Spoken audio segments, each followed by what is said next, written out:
Hello, hello. Welcome back to the Carla Eli Show. I'm your host, Carla, and I'm here to guide you towards wisdom. So, with feminine energy or feminine balance to guide you to a life of abundance. And today we have a very special guest. We have worked together before, and I'm so happy to bring her back after 2 years, not sure, maybe 1 year.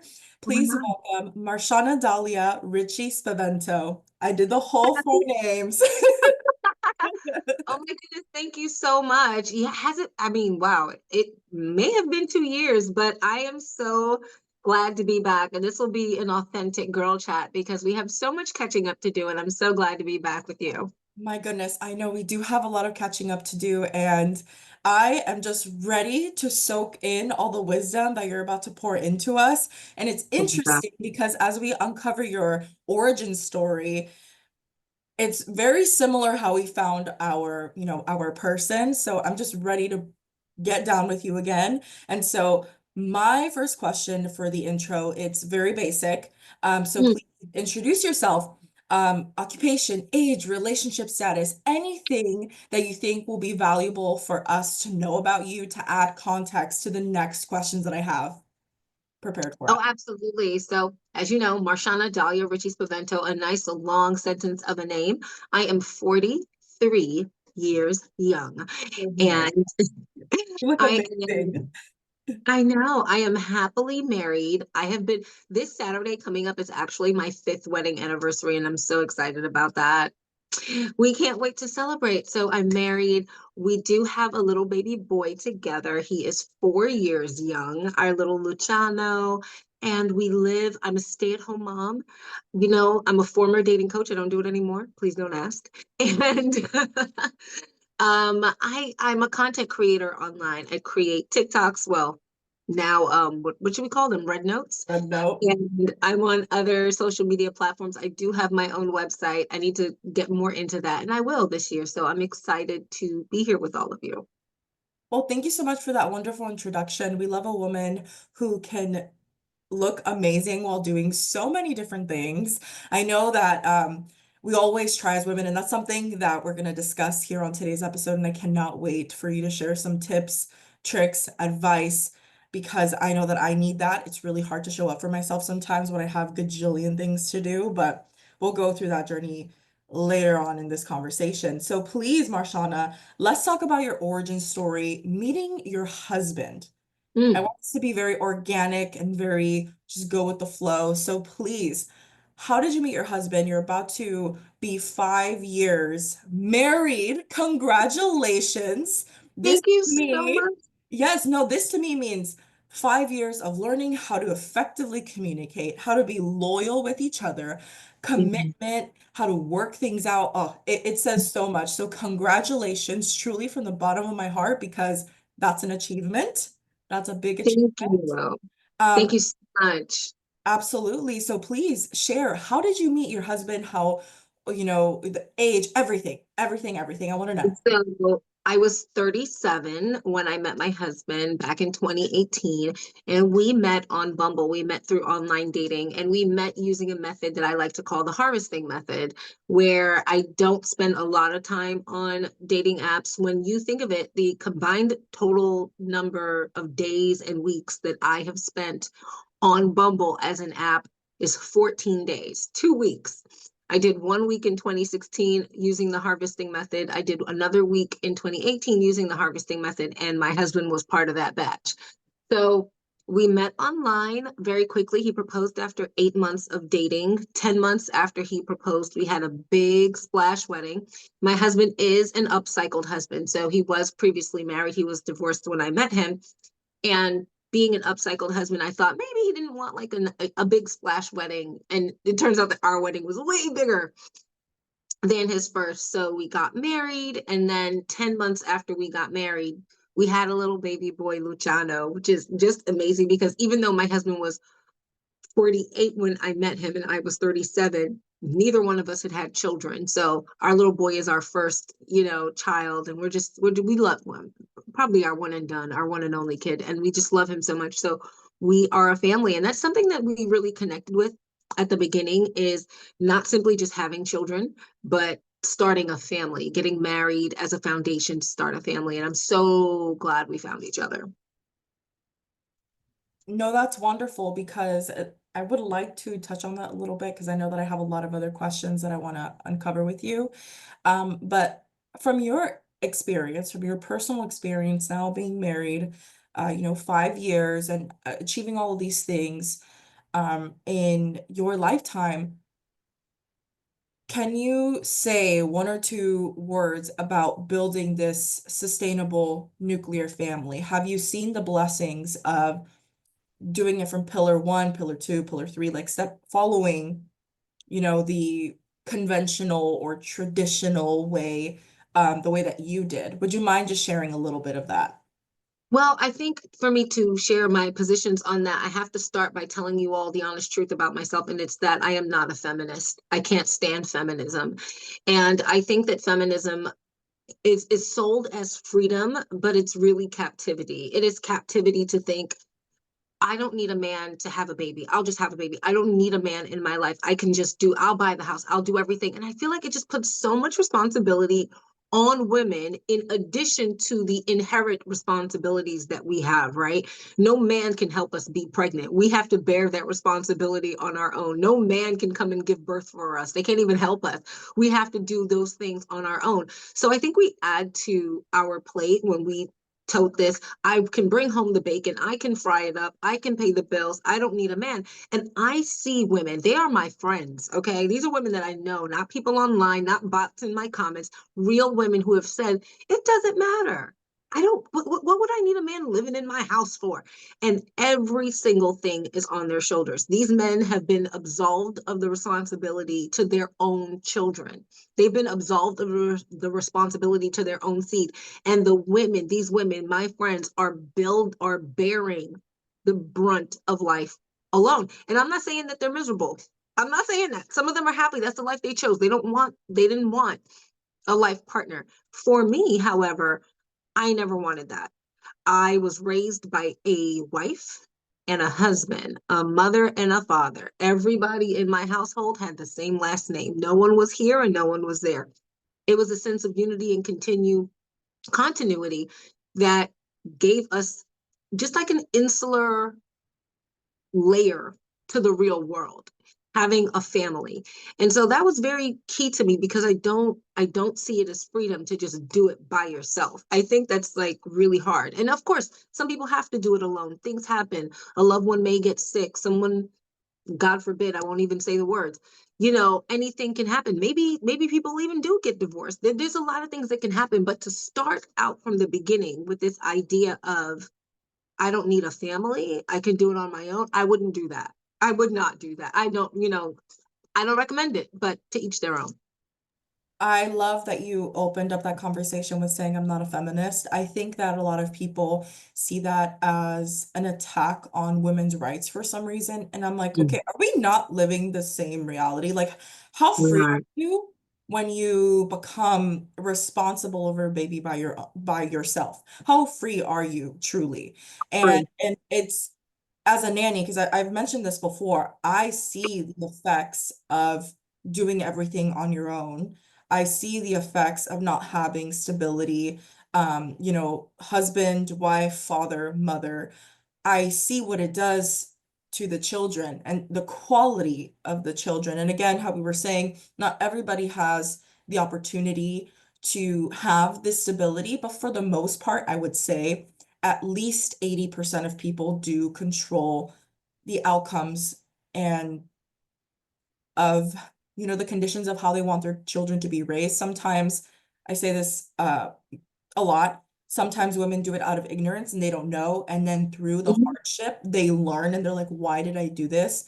And repent almost and want better and want that nuclear family for the well-being of their child. And then they learn, the hard way. And that's also valid. And if you're listening to this as a single mom, we're not talking about you. You're on the right path because obviously it takes a very stellar woman to one, take my advice, but even listen to it. Sometimes Yeah. people are not even able to discern what I say. Mm. Hence why I do what I do. However, I love Marshana's perspective. Thank you so much for sharing that with us because I 100% agree from all angles, from a nanny's perspective, from a wife's perspective, and from a daughter who was raised for some time by a teenage single mom. I saw that. So I experienced the consequences of not having that nuclear family, and I will always stand by it. If you have a strong nuclear family and that foundation, like that's a win. That's a win. You'll have the capability of being confident, selecting, I think even your career or exploring, even having the Mhm. opportunity to explore the career of your choosing because, it avoids you from being in survival mode, I think as a woman.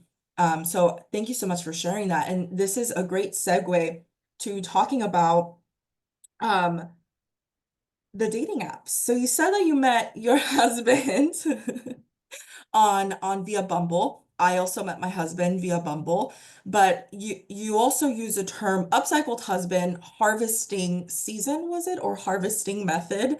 Harvesting good, yeah.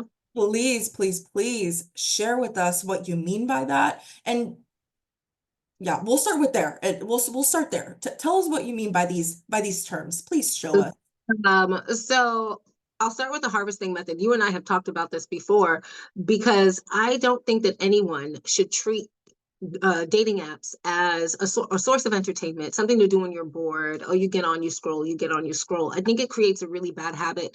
And we should also be very respectful of the fact that there are other people on these apps. These are human beings, you know.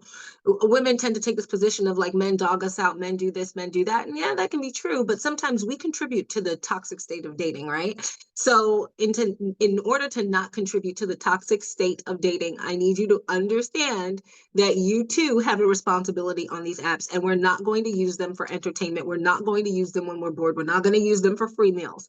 We are getting on these apps with the intent and purpose of potentially finding a life partner. And how we're going to do that is we're only going to stay on these apps for 7 days at a time. When you are on an app, particularly an app like Bumble, where as the woman has to start the conversation, the man has 24 hours to respond or the match goes away. If you keep your app up for months, in continuity, there is no telling when you swipe right on a guy and it's a match and you get so excited and you go to start that conversation, he probably swiped right on your profile 3 months ago. He doesn't remember you. He doesn't know you. And listen, even if he swiped on your profile, 3 weeks ago, that's a long time in the world of online dating. It moves really quickly. So by being on the apps for just 7 days at a time and harvesting as many connections as you can, starting as many conversations as you can, and understanding that 90% of the conversations that you start aren't going to go anywhere. 90% of the dates that you go on are not going to be worth your time. Only 10% of them are. So it's almost a numbers game. So you get on there, you're starting genuine conversations with profiles that you connect with, and hopefully you've paid for the premium method and you're only looking at guys who already like you. This way, when you swipe right, it'll be a match. You know that if today is day 2 or 3 of your 7 days on that app, you know for a fact that man saw you recently. Like you're fresh, you're top of mind. Your likelihood of getting a reply back when you start that conversation is pretty good. At the end of 7 days, we're going to delete the app, delete the profile, and we're going to move forward talking to the guys who have made it to IRL. They've made it in real life to your text or your phone call or a meetup or some sort of thing. And then you're going to whittle through those men until the last man is standing. And you're dating everybody, okay? You're not sleeping with everyone. You're dating everyone because you're a woman and you're on the market. Sometimes we see men and we just imprint on them and we just lock in and take ourselves off the market prematurely, right? And when you've whittled down to the last man standing, you can go back on the app, do another 7 days, and so on and so forth. So that's what I mean by the harvesting method. And I'm sorry that answer was so long. But the heart now for the upcycled husband is a term that I use to describe a select group of divorcees. I do not like the term divorcee because it doesn't allow for any differentiation. And to me, all divorcees are not created equal. Okay. So the upcycled husband is the man that has taken accountability, understands his role in the demise of his marriage, meaning he is not constantly and consistently blaming his ex-wife, everything was her fault. If you don't hear any accountability, if she was this, she was crazy, she was this, she was jealous, run. Okay, because he's going to do the same thing to you if, God forbid, you were to ever become his ex. This is a person who has grown, who has matured. He has no unfinished business with his ex wife, meaning no unresolved feelings. He doesn't need to go back for anything. He's mature and he's not scared by the prospect of getting married again. There's some divorcees that are like, oh my God, I'll never get married again. The scorned and burned ones are not upcycled, okay? So this, to me, if you want to get married, you kind of have to find the marrying kind. And the marrying kind is more than likely a man who's been married before rather than a professional bachelor. So that's an upcycled husband to me. The recycled husbands are the men who are on their third or fourth wife, and it's always their fault, and they always have bad women. And it's like, sir, if that's the truth, then you suck. Your picker is broken. Like you don't know how to choose a good woman. And then there's like the downcycled husbands, the men that you marry that just ruin your life. Think Risa Tisa, who the F did I marry? Think that.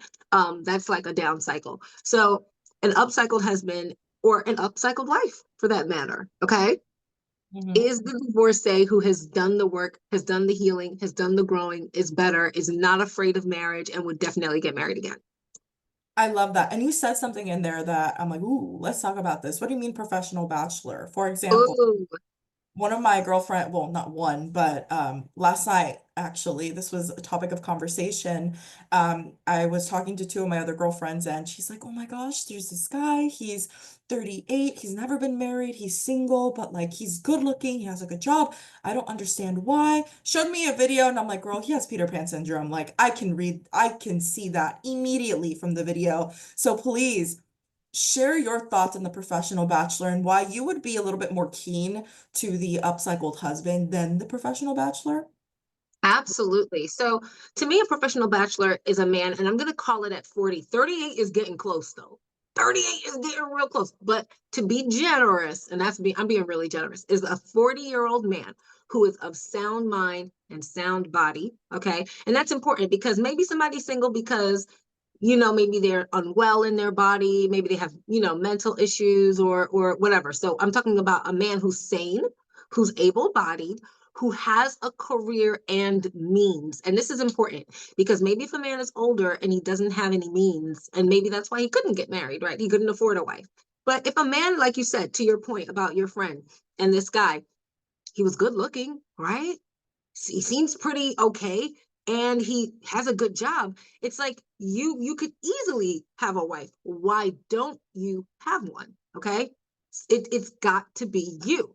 And honestly, most of the time, if you look back in the professional bachelor's dating history, he has had good women. He's had good women and he's let all of them slip through his fingers. He's more than likely a commitment phobic, selfish, self centered, overgrown child with Peter Pan syndrome who cannot maintain a relationship with a woman of suitable age. What the professional bachelor will then do because women in his, age range, 35 to 45 or whatever, they're going to be able to see his nonsense coming a mile away. They're going to sniff out the nonsense. And these professional bachelors tend to prey on younger women in their 20s that they believe to be more easily impressed, more easily manipulated, and they can kind of pull the wool over their eyes. They can suck another 3 or 4 years out of her before she gets hip to the game, before he goes on to the next girl. The professional bachelor is a man who has perfected the art of snatching and stealing valuable youthful years from women without giving any commitment or responsibility in return. Okay. He is a dead end. And he even tricks women, even women in his own age group, with this idea of, oh, I just haven't found the right one yet. And giving you this idea that if you play your cards right, well, it could be you. He's a waste of time. It would be more beneficial and advantageous if you are a woman over 35 to consider an upcycled husband. He's been married before. He's not afraid of commitment. He shows that he values long-term, lasting, legally binding commitment. That's a good thing. So it would then become a question of make sure he's upcycled and not recycled or downcycled, but a professional bachelor is a headache. You said it perfectly. She's in her 20s. And that's exactly what I told her. I was like, girl, I can sniff him miles away. And I'm not saying that I am, the wisest of all, but this one's pretty easy for me to read. Get away, don't get attached. Thank you, next. And you said it perfectly. And I want to talk about the dating apps a little bit more because I forgot your perspective, by the way, because this is so good. I completely forgot how your strategy was because mine was 2 weeks of dates being lined up. And I think it took me a little longer than 7 days, but very similar, very, very similar. I think it took me maybe 9 to 10 days to have these two dates lined up. And then I was out. Paid for it, paid for the first month. And then I was out Yeah. with my husband. We got married right after, it felt like. And we've been married ever since. So similar style. Now, do you think it works still, the dating apps in today's climate? I don't know because obviously I haven't been on dating apps since 2018 and it's the year of our Lord 2025. So I have to listen to the women who have their boots on the ground on the dating apps where they tell me that it is very different.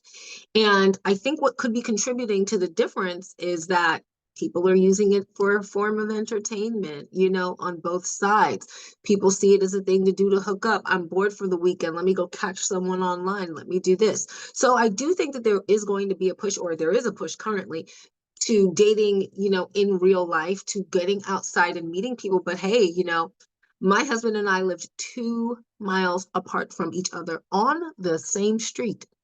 Okay. We were both living on Northwest 5th Street in the same city. Him here and me here. We never would have met each other if not for the apps. We didn't have mutual friends. We didn't roll in the same circles. We didn't go to the same grocery store. We weren't at the same church. Where would I have met him? The entire time I lived at that address. My husband was 2 miles down the road on the same street. So, of course, I'm going to feel like you can do IRL and you can do dating apps. It doesn't have to be either or. And if you're not constantly on dating apps, I think you won't experience the dating fatigue. I think if you're getting on and pulling back, getting on and pulling back, and you're not using it for a dopamine hit as you would social media, I think it helps you manage even your own emotions. So it doesn't have to be either or. Do both. Mhm. I agree. That's what I told my students who joined in this month's group coaching. I was like, let me talk to you guys about how I utilize the dating apps, and then let me tell you other ways because you can do both and You it's can do. fun. Like dating is supposed to be fun. And I think you actually made a video on that recently. I'm like, me and Yes. Marshana are on the same wavelength. Like, I completely agree. Dating for me was so fun. I got to meet amazing men, received great treatment. And whenever I hear women complain about dating or share these awful stories, my first question is, why would you allow it to go that far? One, but two, why are you playing this game when you know you don't want that? And so I Right. agree with you on the part that we need to be accountable with women as well, because I think that there's this imbalance right now of only blaming men, which goes to Mm, our first point of not being a feminist, of only blaming men and not taking any accountability. I've also had a lot of students like smile and laugh the first call that they have with me whenever they're describing their toxic ex or toxic date that they had, and I see that they enjoy the toxicity. mm, And mm. I'm like, yeah, there's obviously a problem, and it's not just men. So, ladies, please analyze yourself as you're listening to this.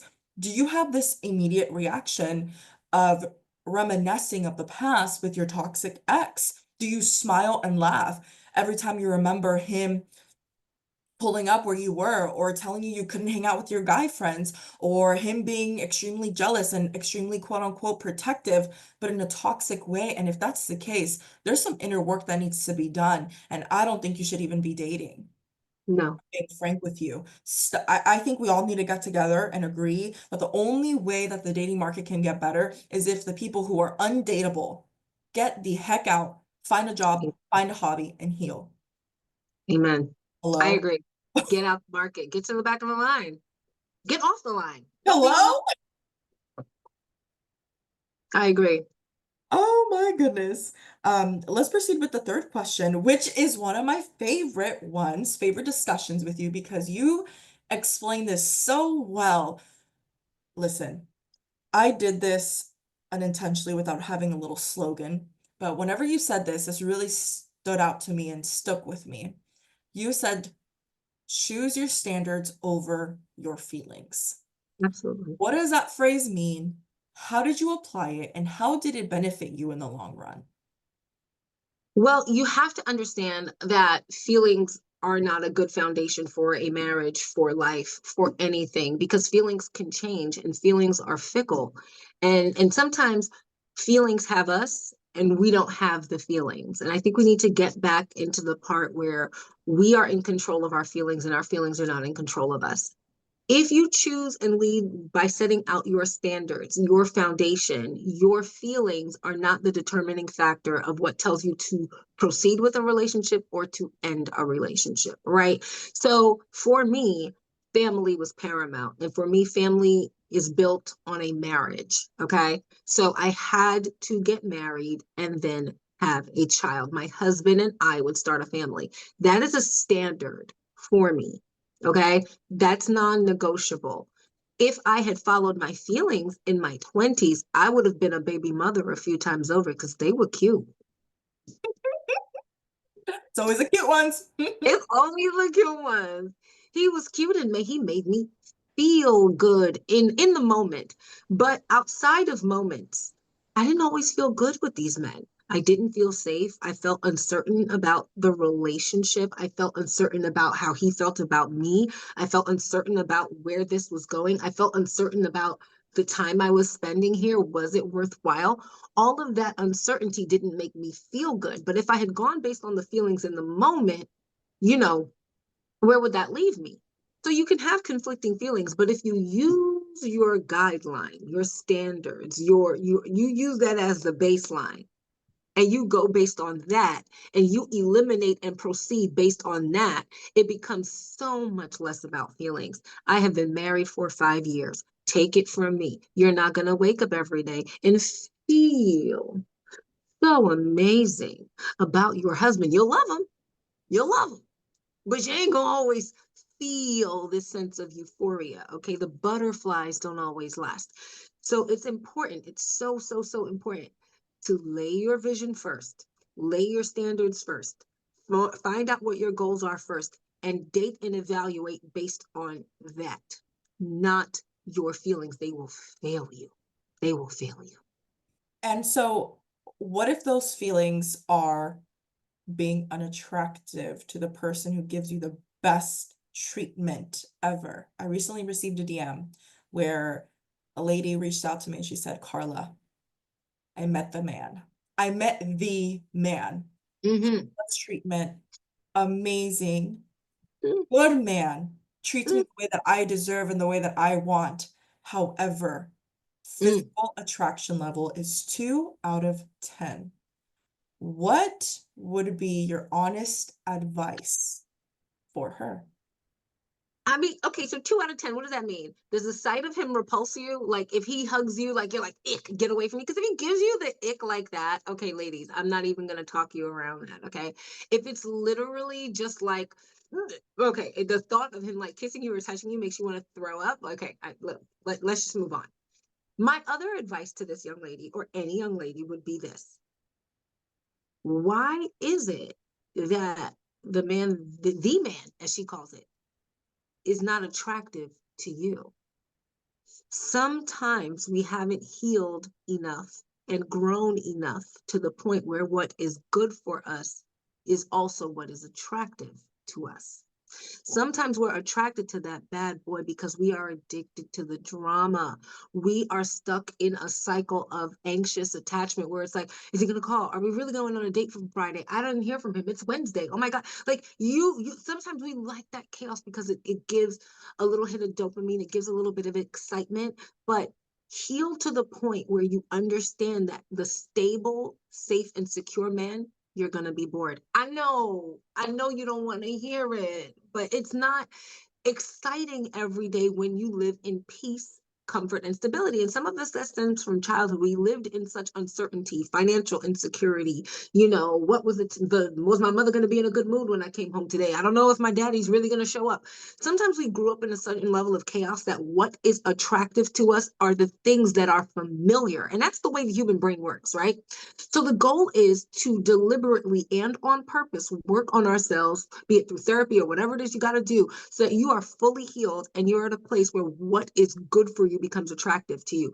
I got to a point somewhere in my mid 30s. I hate to say it was later. It wasn't as early as it should have been. Oh, my early 30s. And I got to a point where it's like, it's no longer attractive to me. It's no longer attractive to me. You can take me to Per Se. You can take me to the Four Seasons. You can take me here. You can send your driver in the Bentley to pick me up. You can do the things for me. And that's really, really great. But that's not attractive. Safety, security, long-term provision, because those men would spend money on me, but they never broke bread with me. See what I'm saying? And I was really at the point where when I meet a man who is kind, loving, all 100% 10 toes down about me, securing me, making my life easier, taking the load off my back, and he's able to give me a good, stable, and secure life, that will be attractive. You not, because I don't want to curse. You not. I met my husband. He was that man. The rest is history. The rest is history. And you know what's funny? My husband is so attractive to me. And there was a time when I was younger that my husband would not have been attractive to me. Not because my husband isn't good looking, not for anything like that, but the things that were attractive to me were the things that hurt me the most. And I had to heal and grow past that. Wow. The things that were attractive to me were the things that hurt me the most. And Absolutely. I had to grow past that. Yep. That is very powerful and quotable. Wow. Wow. I'm gonna take that. I'm gonna take that. And I Mm-hmm. 100% agree with you because it's the same thing for me. And I didn't really understand older women when they were telling me, like my mom or my grandma, about that because I used to date men who were athletes, very 10 out of 10 physically, but very not there, put together mentally, and didn't see the life that I wanted until I met my husband. It was the same thing. And it's beautiful to go on this journey because you fall in love with them in every way, and then you see them so attractive. Like my husband is, I always say this, my husband is bald, but when he treats you good, when he loves on me, when he pays for my school, when he invests in me, when he takes care of me, when he gives me and provides me the life that I want, the life of my dreams, and considers me with every decision that he makes, his head is full hair. He's something Okay. like I see him with it, like I see him with the full set of hair. Like so and how you said the younger ladies, because 2 out of 10 can be something very different for someone who's in their early 20s to someone who's in their, early 30s, mid 30s, or even mid 20s. And I agree with Marshana. If you're repulsed by this man even hugging you or being next to you, yeah, then don't like No. compromise that because you're compromising yourself and your authenticity, your essence, and we don't want it to be fake for you. However, you have to know your must-haves versus nice to haves. You can Mm-hmm. have it all, right? You truly can. You can have a man who's attractive with the things that you find attractive and him giving you the best treatment.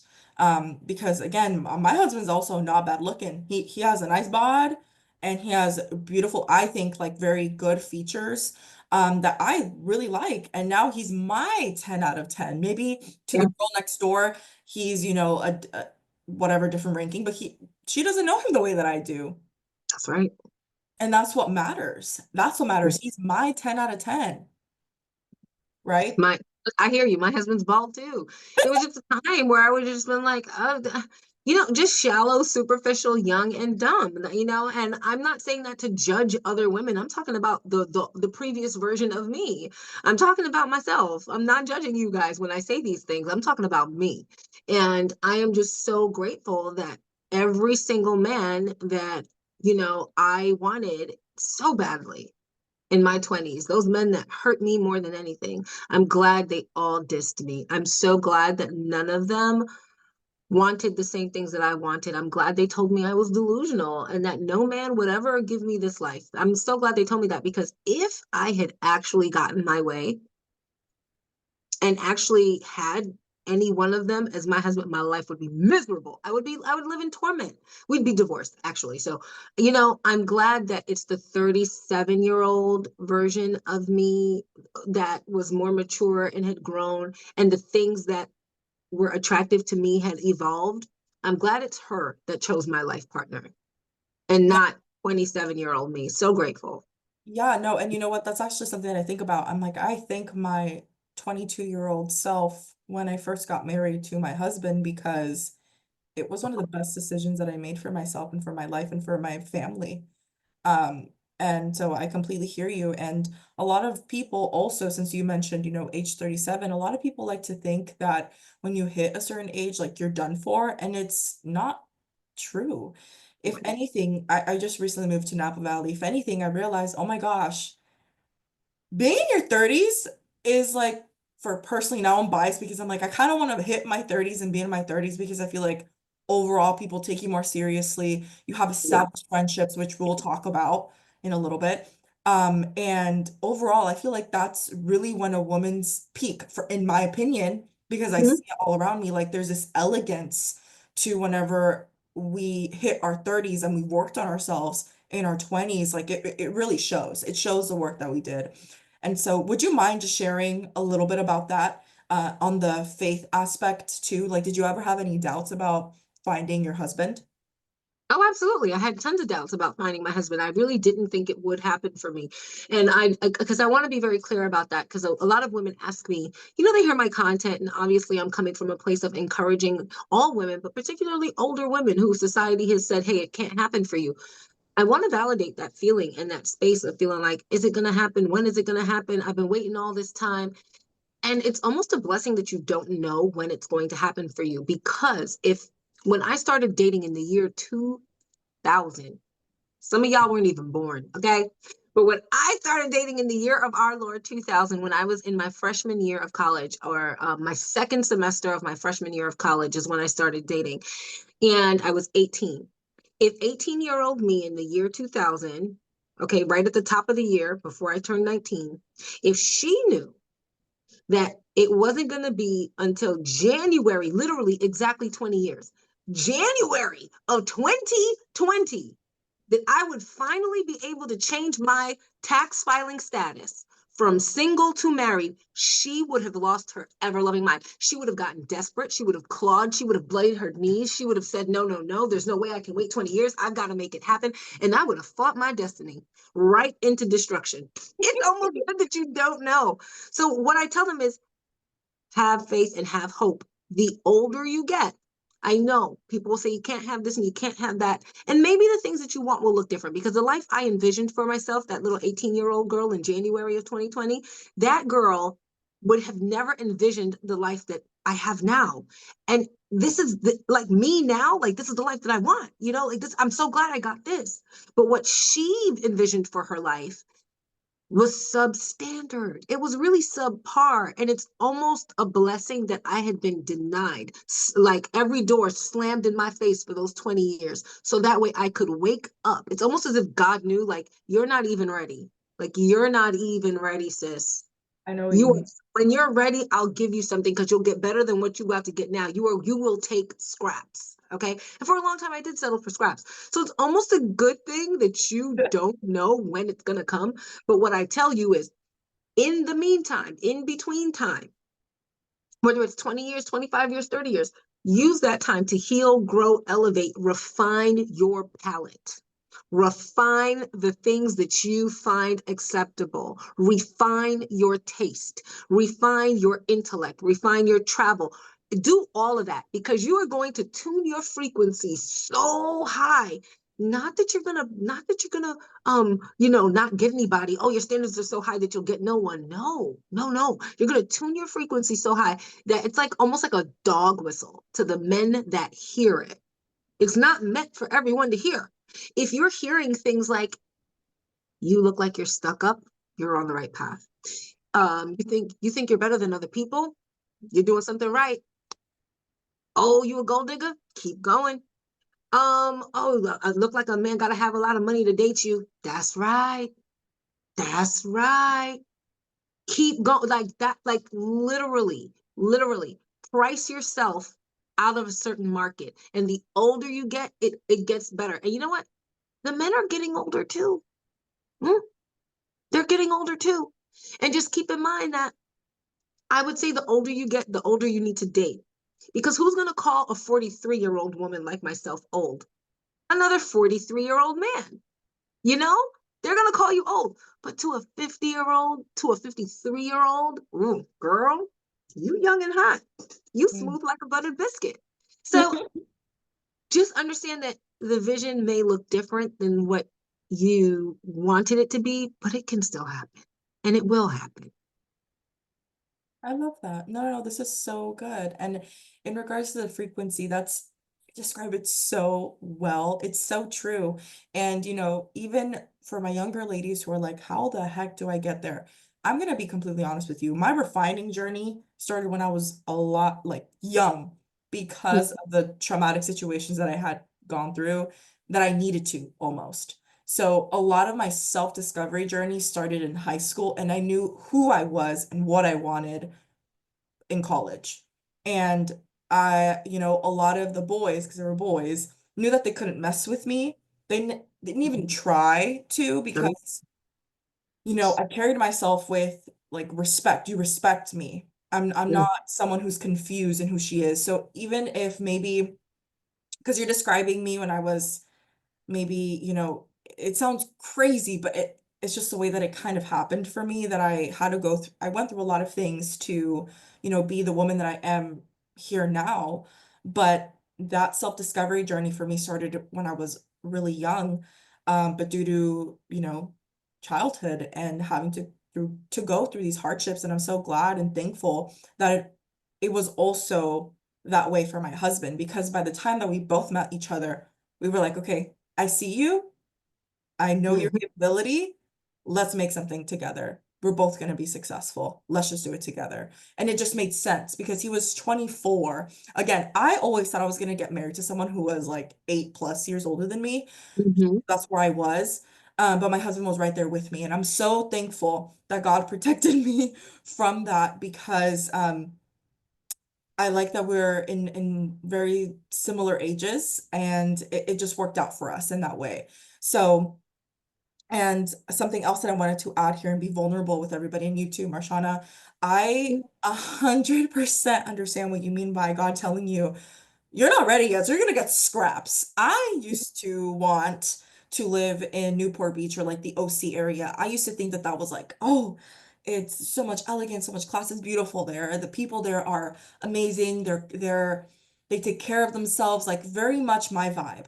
However, God had something else in mind for me, and he said, yeah, what I have in store for you is a lot better, but you're not ready for it. And so, even though it was 2 years of molding and kind of denying me the opportunity, even the financial access to, because obviously the OCs is pretty pricey, I kept kind of like almost fighting it. And I was like, no, but I belong there.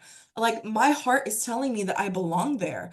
I feel like I belong with those people and there with that social status. And then, my husband secured the job that he has now, and we moved to Napa Valley. And I have to say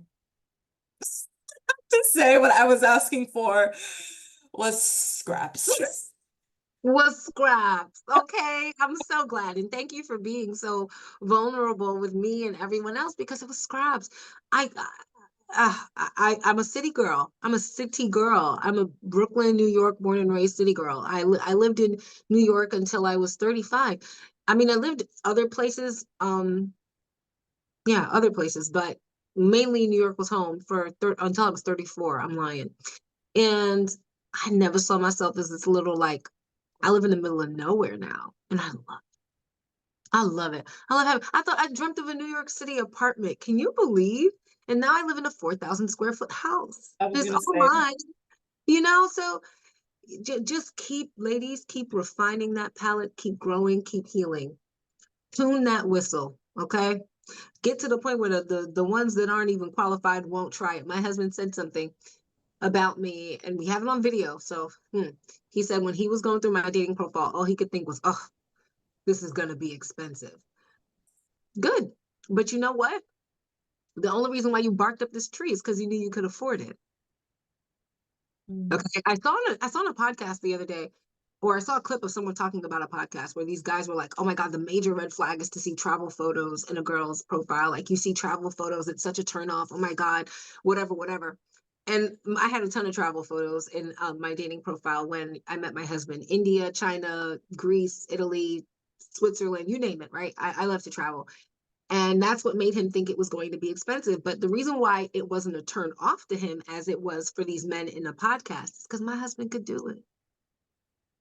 And that's what I wanted, a man that could. No, yeah, and also I feel like it turns off just the toxic wrong men in general because my husband would have most likely also wanted someone who was well traveled. Thankfully, I am, but because he's also well traveled and he's seen other cultures, there's more to talk about than just our little bubble here. And so I feel like that's a good thing to turn off the wrong, the wrong men. Um, and I love that. I love this for us. And so let's talk about friendships Yeah. because right now, Gen Z is struggling with making girlfriends in general. They're not only are they struggling to, in the dating scene and the dating pool because it's a lot of mixed signals and whatnot, but also with friendships. Because something that I always say is like build community. Because it's very easy for me, if I'm being completely frank with all of you who are listening, it's very easy for me to build community anywhere. Like Mhm. I'm in the middle, well, technically, I'm in the middle of nowhere too. There's a whole bunch of vineyards. That's the only difference.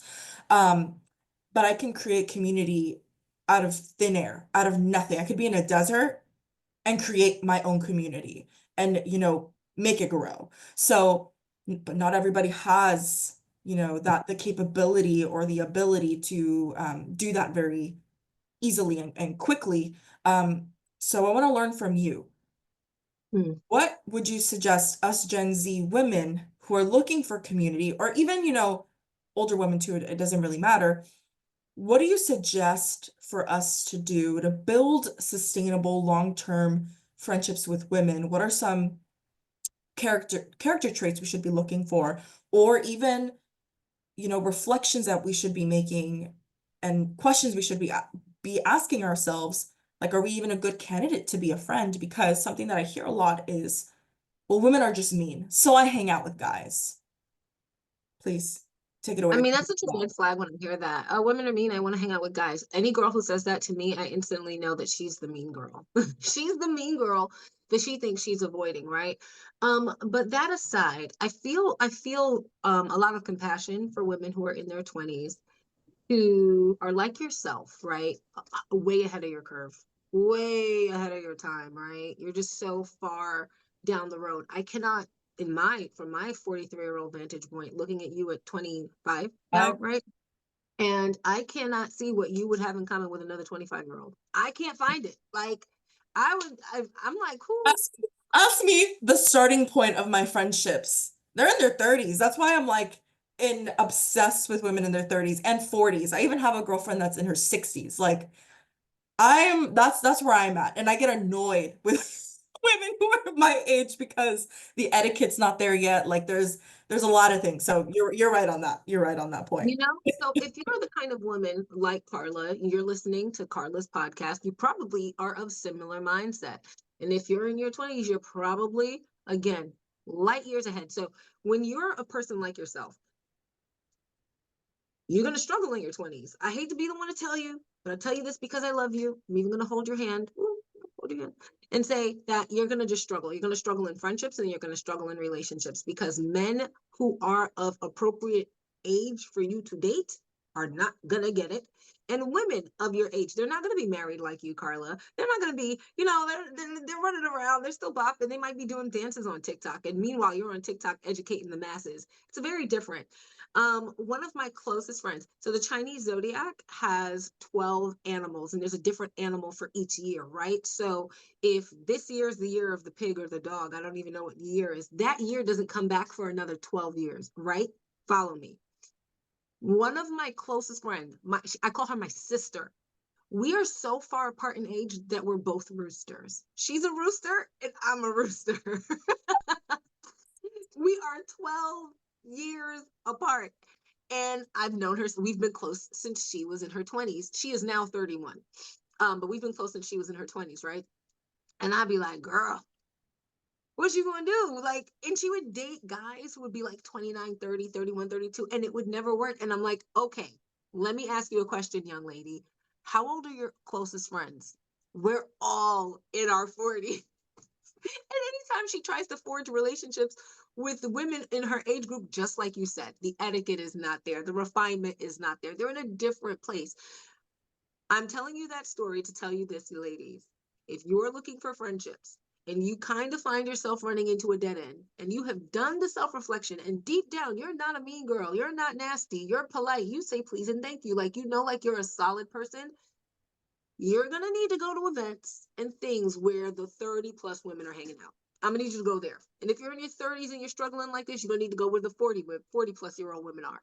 We're open. I'm going to tell you right now, we don't bite. I'm 43. Okay. I don't have to have friends who are exactly my age. As I told you, one of my closest friends are younger than me. Some of my great friends are, like you said, in their 60s. The girl that I can get on the phone and call and spend 2 hours with, she lives in South Dakota. She's in her 60s.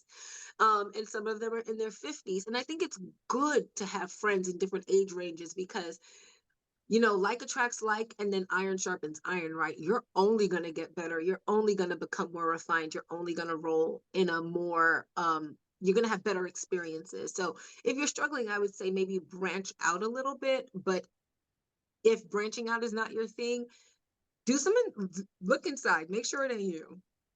Don't make sure you're not Taylor Swift in it, where it's like, it's me. Hi, I'm the problem. It's me. That's all I'm going to say about that. No, no, no, no, no. This is really good because I think I met a lot of these women because either I'm a nanny, so that I get involved in the mommy group, in the mommy chat. The best thing Mm-hmm. ever because these women are professionals. I mean, they're doctors, they're lawyers, they're doing amazing things. They finished college already, they've traveled, and it's so nice to speak to them because they also have hobbies, they have things to do, they have plans and goals, and they view life in a different perspective where they're a little bit more open, less closed because of their life experiences. And Right. I learn from them. I learn from them, I take advice from them, and I check myself too. And it's very refreshing, I think, all around because I think the women who I'm friends with also get that's like that fresh air of like, oh wait, I'm not doing bad because I'm also a cheerleader. Like I'm always going to be hyping everybody up because that brings me so much life. Seeing other women succeed and whatever it is, and mastering whatever it is, it brings me so much life, but it goes back to family. I find Mm-hmm. myself so gravitated towards women who have that established family, that established career. Like I just gravitate towards those women. Women who don't have it's unfortunate, I'm just gonna say how it is. I'm gonna be frank. Women who are chaotic Chloes, as I call them, who don't have their life together, who are always complaining, who are always nagging and just like bring the vibe down. I run away so fast. Mm. I don't want that and I don't need that around me. But also what I found is a lot of my husband and I, both of us, wherever we go, we tend to attract couples who want to mentor us all the time. And there are people who are super successful and they're like, you guys are so young. Like, let me take you under my wing. And that's also a big blessing. So Yes. sometimes it might not just be me, but it's my husband and I. And whenever we foster those relationships, my husband and I, we become closer and more of a unit and we learn how to work together. But also, it it's just amazing all around. And I hope I'm not sounding like it's not bragging because it's not that. It's more Mm. of like just trying to show women like when you invest in yourself, work within yourself, choose a man out of standard, that friendships is also a big part. Your social life is also a big part of the whole package. So thank you so much, Marshana, for sharing, your advice and your perspective on that. And I would like to close the conversation with something light. Marshana, Mm. you've Mm. gotta share the tips, the tricks. How do you get ready in the morning? How did you learn how to do your makeup? Because a lot of women also wanna elevate their look. They just don't know where to start. For all of you that don't know, Marshana was a pageant queen in 2024, and she is one. I mean, look at her; she's stunning. So please share with us how do you balance it, but also like where did you learn all of it? Please share. Wow. Well, thank you so much. Wow. I started doing makeup in my teens, and I have to blame my parents because of religion. Makeup was forbidden, and when you forbid something, your children just love it. So, boom, there it is. And that was in the 90s, me being a teen and going down to Dwayne Reed in New York City and getting makeup and learning and reading books. That's what we did. That's what we did. There was no YouTube. You had to read books from makeup artists. And Kevin Aucoin was the makeup artist who had like all the books at the time. May he rest in peace. And I would read his books, and I actually like the method of learning from a book and not a video, because as much as he would describe the process and tell you get a matte white liner, get a black cream shadow, get a apricot shaded blush, you as the artist had to interpret like how you wanted to do it. And I think sometimes when you learn from a video, it's great, but it's almost paint by numbers. Like you're going to feel like I have to do it this way. If you are an artist, if you have that eye and you have that hand, you are always changing the way you do your makeup. Like always. The way I do my wake up today is not the way I'll do it 6 months from now. Like you're always evolving when you own your artistic process. So that's what I will say to women. Yeah, you learned this from Jackie Ina, you learned this from Erica, you learned this from so and so, and these things are wonderful. I don't want to say no, but never, ever, ever forget that no one knows your face like you do. So if you feel like, oh, they said do this first, but it works for me if I do it last, that's what you do. As long as it's blended, it'll be okay. Okay. I don't have any rules for makeup, but you better make sure it's blended, because even if it's wrong, but it's blended well, I'll let it live. And you just have to keep practicing. You're gonna look crazy. Like when I look at makeup for me from even like, and mind you, I've been doing this since I was like 15. I'm 43. I still look at pictures of me from even like 5 years ago, 10 years ago, and I'm like, whoa, oh my God, because you're constantly adding to your skills. So definitely keep it up. I do not do makeup every day. It takes me too long. My husband hates it. Like our anniversary is coming up on Saturday, and I said, oh, babe, I'm going to get dressed up. And he's like, oh, God, we're going to be late. If I'm getting into full glam, it takes time. And I've got my wigs and stuff because I've been diagnosed with alopecia. So, it takes time to pull it all together. So on a day to day, I'm a skincare girl. Okay. I'm a skincare junkie, I'm a skincare hoe. Hate to say it that way, but I got my morning routine and I got my night routine. And I think that's more important than anything, because makeup only looks as good as the skin underneath. If your skin ain't right, it don't matter. So skincare. Well, that's true. That's so true. And well, thank you for that advice. And I didn't even think about that. Books. You've got to share with me the book. Maybe it's on Amazon. I really don't know. But All of share. them are on Amazon from Kevin Aucoin. You're going to get The Art of Makeup, Making Faces, and Face Forward. And even if you can't get the first one, Making Faces and Face Forward by Kevin Aucoin. May he rest in peace. This man, when you open the pages of the book, your mind will be blown. That's all I'm going to say.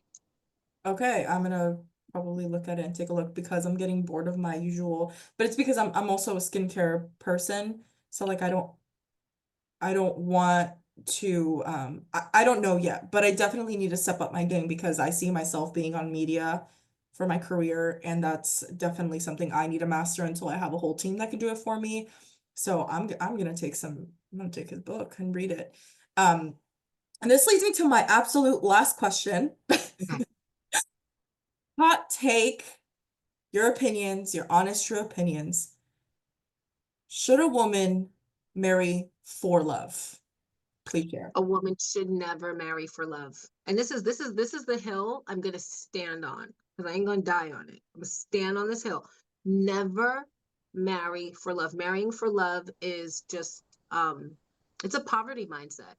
I think the men who cannot afford wives and cannot afford to start families, cannot afford to have a household, will sell you the idea of love because that's all they can give. And even though that is all they can give, I guarantee you, find the woman who married that man for love, and she'll say he couldn't even do that right. So it's a bad bill of goods, okay? And men are not known for their loving nature. Women, the way women love, is what's really like highly valuable. I think it takes like 10 times the love of a man to balance the love of a good woman. I think you should marry for stability. I think you should marry for security. I think you should marry for financial freedom. I think you should marry for creating a family and procreating. I think you should marry for protection. I think you should marry for intellect. I think you should marry for legacy, lineage, all those things, but not love. Now, should you love your husband? And do I want you to love your husband? I do. And I love my husband. Oh God, I love that man. I love that man down bad. But if love was all he had to offer me, we wouldn't be married. Now, that sounds a little bit crazy to you, but you go ahead and ask my husband. Go downstairs and ask that man right now if he would have married me for just my love, if I just loved him, but I didn't want kids. I didn't believe in family. I had a liberal feminist mindset, but I loved him. I loved him. He'll tell you no. He'll tell you no. He also married me because we both have a faith based, right? We're both Christians. I believe in family. We have the same core values. Without those things, in addition to my love, and my love is pretty darn good, he wouldn't have married me either. So should you marry for love? No. And that goes for both men and women. You should not do that. It takes a lot more than love to make a marriage work. I 100% agree, and I want to uncover the poverty mindset that you just mentioned because I got a lot of, what's the word? Like feedback, negative feedback on a video that I posted about the podcast, where I said women have to be gold diggers. But I said that with the intention of triggering people who don't really understand that. And so a lot of people attacked me because they were like, you're supposed to be faith-based. This doesn't sound very Christ of you to say. And I'm like, no, I could back this up with scripture. Like you see the marriages, it's it's a business transaction. All of them were. You can analyze the Old Testament, New Testament, like the man has to prove himself that he's capable of taking care of his woman financially. It's a new thing that women are deciding to marry for quote unquote love. And I think that it's very sad to lose people um because they don't understand the difference between having a poverty mindset versus having a Mhm. faith-based mindset because those are two separate things. It's harder to accept maybe the decisions we make because we're still in that poverty mindset than to grow and realize maybe I did this wrong and maybe I'm not supposed to suffer that much because a lot of people also believe that they need to suffer in a relationship or in a marriage to make it work. But I say you can have hardships, there could be obstacles your way, life obstacles, but there should never be suffering within the relationship from, direct causation from the other person. Most of the Mhm. time, the hardships are going to come from outside Mhm. forces, financially, health. Like there's a lot of other things that, could cause this quote unquote suffering, but it shouldn't really be because your partner is almost hating you or maybe even like hurting you in any shape, way, or form. And so I don't know, what are your thoughts on that? Do you see my point? Does this make sense? I don't know if it makes sense. No, your point makes absolute and total sense to me. Actually, it is biblical not to marry for love. Not many love stories in the Bible. Okay, not many. I'm not saying there's none, but not many. All right. Even when, was it Jacob who wanted Rachel? Yeah. Mhm. And Yeah. the father said, you got to work 7 years Mhm. to get her. See, Mhm. he had to do something. He had to work. He had to, and it never tells us. It never tells us if Rachel loved him back. We don't even know. We don't really know if she loved him back, but we know he saw her and he wanted her and he had to work for her. And when he was duped into marrying Leah, then he had to work an additional 7 years. Mhm. Additional, and he did it, and he did it. It was always about how many goats do you have, how many tents do you have, what kind of business does your father run, can you provide for my daughter and the children that you will create. We have to understand that many of all of those marriages in the Bible were intended to produce children, and when the marriage could not produce children, it caused distress. When Sarah could not get pregnant for Abraham, it caused distress to the point where, she gives him to her maid Hagar and says, hey, get her pregnant and give me the baby because I need something. Okay. So when we look at our relationships today, they are sometimes directly and explicitly intended to produce children. But more often than not, because many people don't have that family mindset, the children just end up being a byproduct of the relationship or being a byproduct of their promiscuity. But either way, the children come into being and there's no foundation for them. And you need a financial foundation for your children. So you mentioned that you said something to the effect of you got to be gold diggers to protect your children. You absolutely do. If you were born into poverty, you had no say in that, right? My parents were poor. What could I do? Mhm. But if I, as an adult, at 39, when I had my son, intentionally brought that child into a poverty situation, that would have been a direct choice that I made that affects my lineage, my bloodline, my little boy, my DNA. My husband wouldn't want that for him because that's his lineage too. So let me tell you something. You have to look out for your children, at least your children, right? At least for the motivation, because maybe some of you wouldn't even look out for yourselves.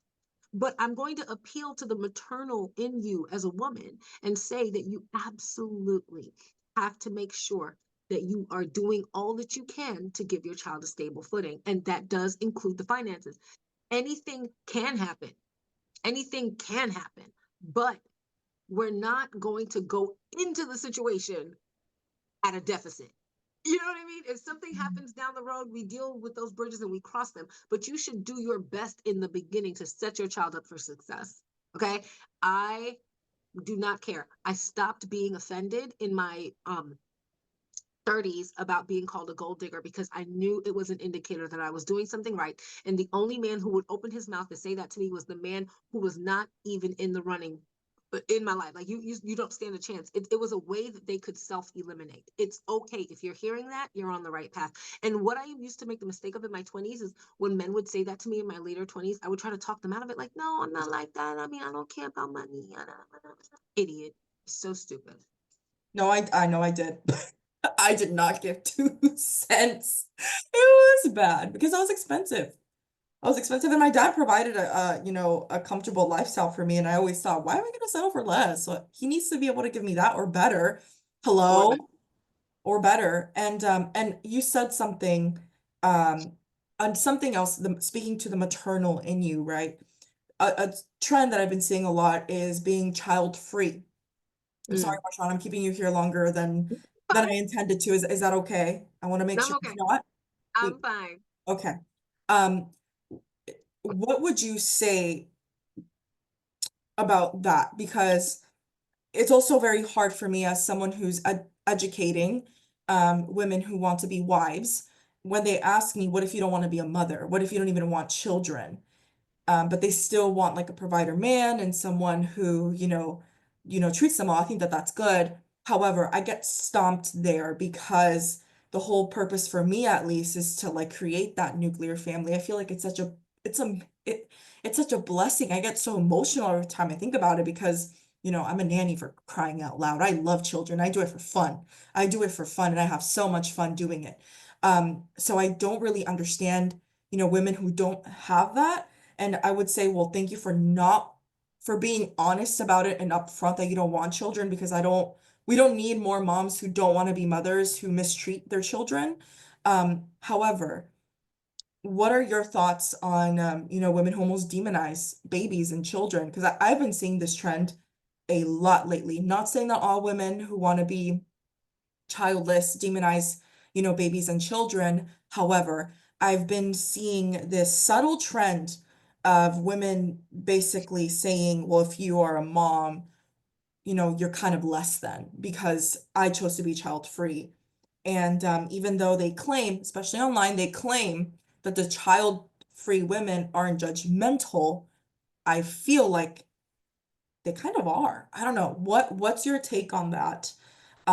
Because I want to take wisdom from you to learn how to manage these situations as I'm giving advice, as I'm promoting education. Is it wrong for me to say, um, you know, I don't even want to say what I want to say, but You know, what are your thoughts?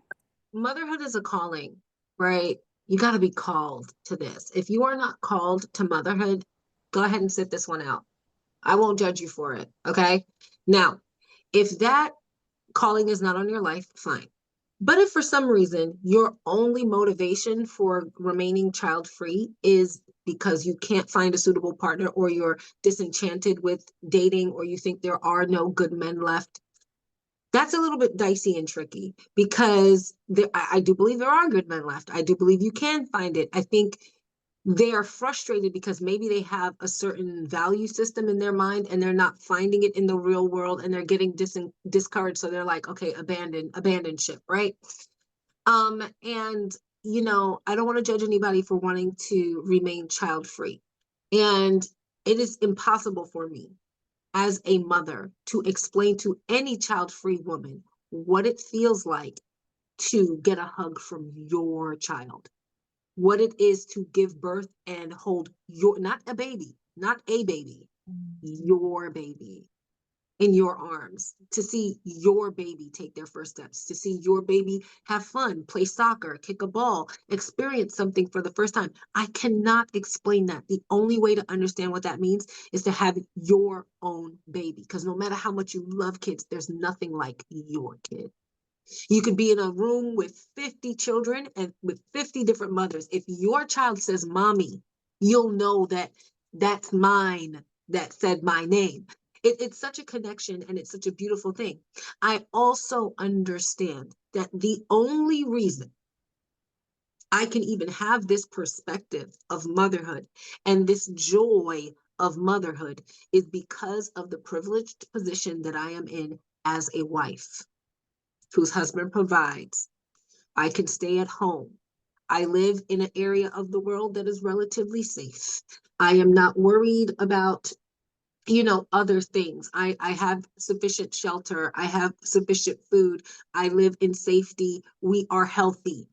I can then do that. If I think of mothers in other parts of the world where there is political unrest or whatever, they may have a different perspective. My views on motherhood are shaped by the blessing and privilege that I am in.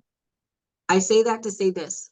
Women I've met who hold that perspective were not themselves raised by loving mothers. And not to say that their mothers did not love them, but they were not raised by women who could dedicate their lives solely to being their mother. They are raised by women like myself, a mom who worked, who cared for aging parents, who did this, who did that, and had so many things pulling her in other directions that her motherhood was almost secondary and not primary. And if I based my thoughts and visions on my mothering experience from the way my mother raised me, oh my God, I would just not, I wouldn't do it. I would be like, oh, I'm not going to be bothered, because my mother could not dedicate anything to me. And she had multiple children, and one of her children were sick. And even though she was married to my father, she had to work. She had to send money back home to Jamaica. My poor mom. And I feel for her. May she rest in peace. She never, ever, I don't, my mother loved me. She cared for me, but I don't know that she ever got to enjoy me when I was young. This is so And fascinating. Is it okay if I insert something there? come on in. So that's actually what my mom mentioned to me recently because she came to visit me here in Napa, and she said, I feel guilty and will forever feel guilty because I never got to enjoy you and or experience you and your brother the way that I did for your baby sister because I never got to enjoy you. And I will forever regret that. And oh, I'm getting emotional, but it was very eye-opening to say the least because I saw the way that she enjoyed my sister. And I'm so thankful that God never put like envy or jealousy or in my heart because I love Mhm. to see that because again, I love my sister. I always had, that maternal instinct in me. Like I have a big heart. And so I loved seeing the way that my sister was loved. Like it was almost healing for me to see my parents be able to do the things that they didn't get to do with my brother and I and didn't take it personally. And then as I got older, I was like, oh my gosh, how did my mom do it? How am I mentally sane here? How am I even healthy? She was 16 raising me, like a Mhm. little girl raising a little girl. And so I that hits home for me, Marshana, what you just said, that she never got to, enjoy you. And sorry, go ahead and finish. No, it's okay. And thank you for sharing because that's something, my mother, I wish she were here for her heart, not mine, to be able to enjoy my son, because she would not have been responsible for my son in any way, right? She wouldn't have been responsible to take him to school. We're here, we're going to do those things. She could have just been grandma. And I Mhm. think that that even would have healed her heart a little bit, but she could not enjoy me. So to the women who say that they don't want to have kids, if it's genuinely not on your heart, I won't say anything. But if it's coming from a place of, well, no one really looked out for me, and you're thinking like your child will have the same experience that you had, and you're just like, I don't want to continue it, and there's some hurt there, heal the hurt. And if you still don't want to have kids, I'll leave you alone. I'll leave you alone if you still didn't want. But I never thought I would have had kids. I was like, I've always said like, I'm gonna be a stepmom. I don't really know if I'm gonna have my own kid. I went to therapy and stuff, and I was just like afraid to say that I wanted a kid. And honestly, in my pick me era, I kind of felt like if I told a guy I wanted kids, that would be a turn off. So I didn't want to say that because I didn't want to turn off the guy because I wanted him to like me. Forget if these guys like you, yes or no. And when I met my husband and he was divorced in 48, I was sure he was going to tell me he had a kid. And he said no. And I'm like, you want to have kids? He said yes. And I knew then, even though we were not yet engaged and married, I knew then he was my person. And I knew then if there was a way on this earth for me to have his baby, I would have his baby. I felt very safe with my husband. I felt very safe. I felt like I've dated men, but you're the first one that I've met that I feel safe with you getting me pregnant. Like I trust you with this experience. And I think for some women, maybe if they meet that person that makes them feel safe, loved, cared for, comforted, like insulated from the BS in this world, I think maybe they might have a different perspective. But again, if you know for a fact, no matter what, it's not on your heart, sit this one out. I agree. I urge you to sit it out because again, we don't want mothers who didn't even want to be mothers in the first place. So thank you so much for that perspective. And this isn't me judging, by the way. I don't mean to come off like judgy. It's just as someone who is very much carnal, I don't understand and I want to understand. So maybe even in the comments of this video, if you're someone who wants to, kind of help me understand you a little bit better, let's start a conversation because, I mentor women all over the world and part of my job is to understand you and you look eye to eye from the place of where you are. So, anyways, thank you so much, Marshana, for saving the time. I know you're a busy woman. This was a You're great welcome. conversation, and I hope that people watch, listen, rewatch, and re-listen to this conversation because there is a lot to take away from you and from this conversation. So, thank you so much for being a part of the Carla Eli Show. Thank you so much for having me, Carla. I really appreciate you and your audience for giving me the time today. It means a lot to me. All right, we'll be seeing you next time. Bye. Bye.